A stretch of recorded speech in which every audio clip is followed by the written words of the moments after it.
नमस्कार दोस्तों, भक्ति ही शक्ति में आप सभी का स्वागत है। गरुड़ पुराण में मृत्यु के बाद आत्मा के यमलोक पहुंचने के मार्ग में पड़ने वाली बैतरणी और पुष्पोदका नदी का वर्णन मिलता है। इसमें बैतरणी नदी को बहुत ही भयानक बताया गया है, जिसमें खून और मवाद बहती रहती है। हमारे सनातन हिंदू धर्म में गरुड़ पुराण का बहुत महत्व है। इसमें जीवन, मृत्यु और मृत्यु के बाद की घटनाओं के बारे में पूरा विस्तार पूर्वक से बताया गया है। गरुड़ पुराण को भगवान विष्णु का स्वरूप माना जाता है, क्योंकि इसमें भगवान विष्णु जी के 24 स्वरूपों का वर्णन मिलता है। गरुड़ पुराण में भगवान विष्णु अपने प्रिय वाहन पक्षीराज गरुड़ देव के माध्यम से मनुष्य को मोक्ष प्राप्ति मार्ग बताते हैं। साथ ही इसमें बताया गया है कि मृत्यु के पश्चात कर्मों के अनुसार किन परिस्थितियों से गुजरना पड़ता है। गरुड़ पुराण में यमलोक मार्ग के बारे में भी बताया गया है।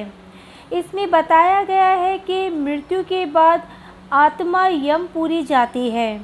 यमपुरी जाने के मार्ग में 2 नदियाँ बैतरणी नदी और पुष्पोदका नदी पड़ती है। इसमें बैतरणी नदी बहुत ही भयानक होती है, जिसे पार करने में पापी आत्मा को अत्यंत पीड़ा सहनी पड़ती है।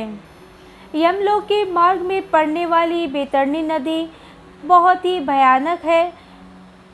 गरुड़ पुराण के अनुसार इस नदी में खून और मवाद बहते रहते हैं, जिसे पापी आत्मा को पार करना होता है। जो व्यक्ति अच्छे कर्म करते हैं या फिर परिजन का विधि पूर्वक कर्मकांड करते हैं, वो आत्मा इस नदी को आसानी से पार कर जाती है। लेकिन पापी आत्मा को देखकर ये नदी और भी ज़्यादा उग्र हो जाती है।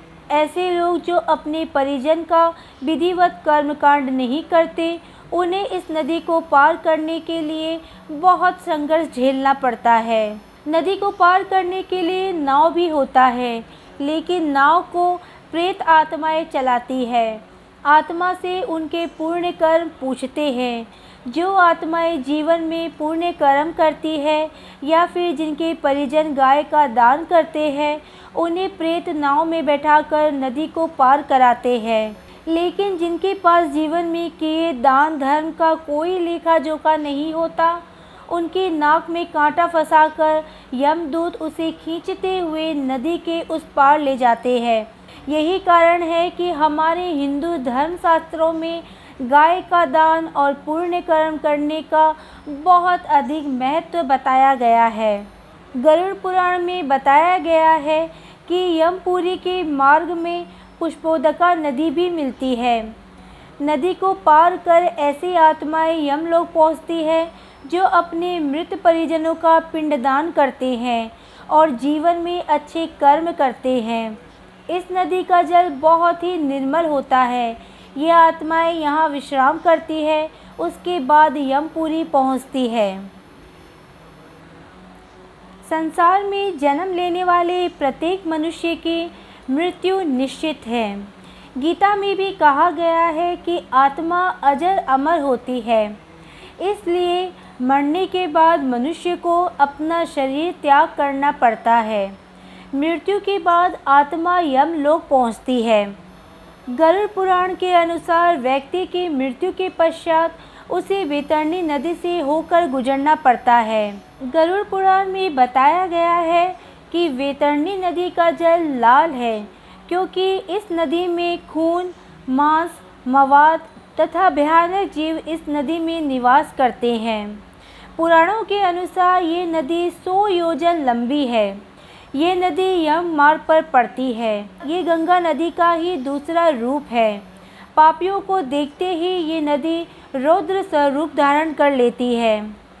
नदी गर्म तेल की तरह खौलने लगती है, जिसका ताप 12 सूर्य के ताप के बराबर होता है। ये नदी खून, मांस, मवाद तथा कीचड़ से भरी हुई होती है। ये नदी बहुत ज़्यादा गहरी और देखने में बहुत ही भयानक होती है। दोस्तों, मृत्यु जीवन का अटल सत्य है और ये भी है कि जो जैसा कर्म करता है उसे वैसा ही फल भगवान देते हैं। इसके बावजूद मनुष्य अपने जीवन में बहुत पाप करता है और वो दूसरों को सताता है। वो ये भी नहीं सोचता कि उसकी भरपाई उसे अगर यहाँ नहीं तो ऊपर तो ज़रूर करनी पड़ेगी। पुराणों के अनुसार जब भी किसी मनुष्य की मृत्यु होती है तब पापियों को यमराज के दूत यमलोक लेकर जाते हैं। पुराणों के अनुसार जब भी किसी मनुष्य की मृत्यु होती है तो उसे यमराज के दूत यमलोक लेकर जाते हैं। पृथ्वी लोक से यमलोक की यात्रा बहुत कठिन होती है। वो यमदूत उस पापी जीवात्मा को मारते हुए ले जाते हैं। उस समय वह जीव कष्ट के मारे अपने सगे संबंधियों को चिल्लाकर पुकारता है, लेकिन उस समय उसकी सहायता करने कोई नहीं आता। यम मार्ग में ही वैतरणी नदी पड़ती है। जब वह जीव उस नदी के पास पहुंचता है तब वह नदी उस पापी मनुष्य को देखकर रौद्र स्वरूप धारण कर लेती है। उस नदी में मौजूद जीव उस पापी मनुष्य को बहुत पीड़ा देते हैं। जब पापी मनुष्य को भूख लगती है तो उसे नदी में मौजूद खून, मांस, मवाद को खाना पड़ता है। इसके अलावा उसे किसी तरह का भोजन नहीं मिलता। जो मनुष्य अपने गुरु, वृद्धजनों, अपने माता पिता, अपनी पत्नी, भाई बहन का आदर सत्कार नहीं करते, औरतों पर अत्याचार करते हैं, पर स्त्री पर नज़र रखते हैं, जिन लोगों ने अपने पूरे जीवन में कभी पुण्य काम नहीं किया, जिन्होंने पराई स्त्री के साथ गलत काम किया, जो लोग चोरी, लूटपाट, डकैती सभी कामों को करते हैं, लोग पराई स्त्री पर बुरी नज़र रखते हैं, दूसरों की हत्या जैसे जघन्य अपराध करते हैं, दूसरों को बेवजह तकलीफ़ देते हैं, उन्हें सताते हैं, ऐसे लोगों को हमेशा के लिए इस वैतरणी नदी में ही रहना पड़ता है और कष्ट भोगना पड़ता है।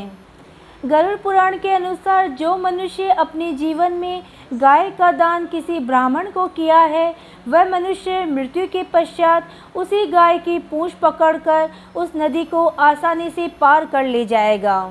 जो मनुष्य अपने जीवन में धर्म कर्म करते हैं, दूसरों की हमेशा मदद करते हैं, कभी किसी की चुगली नहीं करते, गरीबों की मदद करते हैं, सुबह शाम ईश्वर का ध्यान करते हैं, अपने माता पिता का सेवा और आदर सम्मान करते हैं, अपनी पत्नी बहन उनका सम्मान करते हैं, ऐसे लोग वैतरणी नदी को आसानी से पार कर जाते हैं। ऐसे लोगों को मृत्यु के समय भी बिल्कुल कष्ट नहीं होता। ऐसे लोगों को स्वर्ग की प्राप्ति होती है। इसलिए हमेशा अच्छे काम ही करना चाहिए, कभी किसी को कष्ट नहीं देना चाहिए, बेवजह किसी को सताना नहीं चाहिए। इस तरह इस नदी को आसानी से पार किया जा सकता है। आज के वीडियो में बस इतना ही। अगर आपने मुझे अब तक सब्सक्राइब नहीं किया है तो सब्सक्राइब ज़रूर करें, कमेंट और लाइक करना ना भूलें। इसी कामना के साथ कि आप हमेशा खुश रहें, स्वस्थ रहें। नमस्कार।